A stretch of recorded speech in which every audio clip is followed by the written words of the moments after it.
What did North American forests look like before colonization? The differences are captivating. The woods we grew up in are vastly different from the massive expanses of old-growth forests which covered the continent about 400 years ago. In that period, with the lack of human disturbance, trees reached anywhere from 300 to 4,000 years old, mostly on the Pacific coast and in eastern North America. When the first Europeans arrived in Quebec, they were unaware of the extent of these massive forests, as they arrived in a region where trees lived a short life due to frequent insect infestations and forest fires. But when the need to build ships and masts arrived, they explored farther, discovering the first old-growth giants from the Great Lakes, massive eastern white pines reaching 400 years old and 200 feet tall. What followed was so unsurprisingly human. In the decades after, the French and British colonies logged many giant eastern white pines for the fabrication of ship masts. In the century following, most of all the virgin white pine stands were completely gone. During and after this period, a vast majority of all the stands of trees of all kinds went down as humans expanded their range in agriculture. Oaks, hickories, maples, pines, hemlocks, firs, cedars, and sequoias were all harvested by the millions, with loggers carefully selecting the largest, oldest trees. By 1900, most of the primal forest in the United States and Canada were gone. In the following century, much of the pre-colonial forest, which was not yet logged, was protected as national or provincial parks, with a larger awareness of the deep damage caused by colonial logging.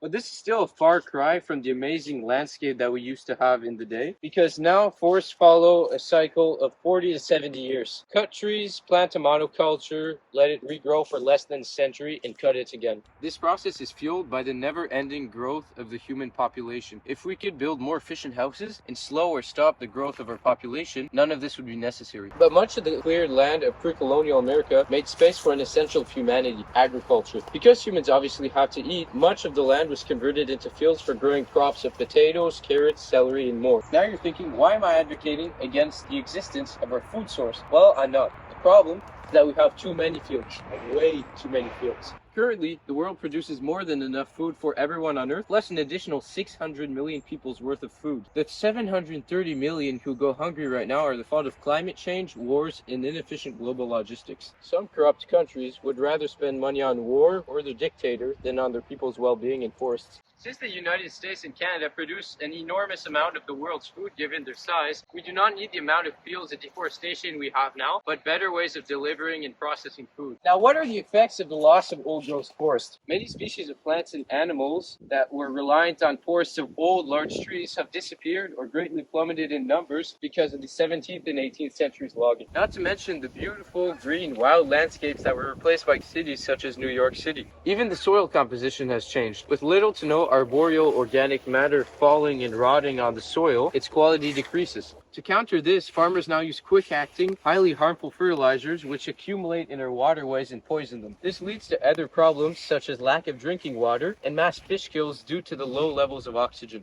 This leads us to another problem: no trees, more erosion as the roots are absent, and worse water quality because these roots used to absorb the harmful materials in the water. But there is one kind of agriculture that could feed the population and actually help our forests. It is, surprise, growing other trees such as food trees. For example, nuts like walnuts, and also apples, mangoes, kiwis, hickories, anything that grows in the wild can be used for food, and it grows for a long time. Although there are many pains felt from the loss of natural resources such as the American and Canadian old-growth forests, many efforts are underway to map and protect the remaining old growth of the continent. To counter illegal logging of ancient cedar forests in Vancouver Island, for example, organizations such as Endangered Ecosystems Alliance raise money from the public to uncover illegal logging and stop it, for example. Other companies, large and small, do their part in maintaining the natural landscape. By supporting our channel, we support the health of our planet as we grow trees and create forest products to help our endangered and damaged ecosystem and fuel your gardening fund. If you want to see what the continent looked like centuries ago, I strongly suggest visiting the parks of Western North America, such as Yosemite, Sequoia, Paramana, or Death Valley, as these are massive expanses of virgin forest, desert, and mountain. Some even contain the famed redwoods and sequoias, the largest trees on the planet. For the eastern continent, good places to see include Algonquin Park or Great Smoky Mountains. So know that even though our natural landscapes are radically different, there is still hope, as humans are full of potential ideas that are yet to be exploited.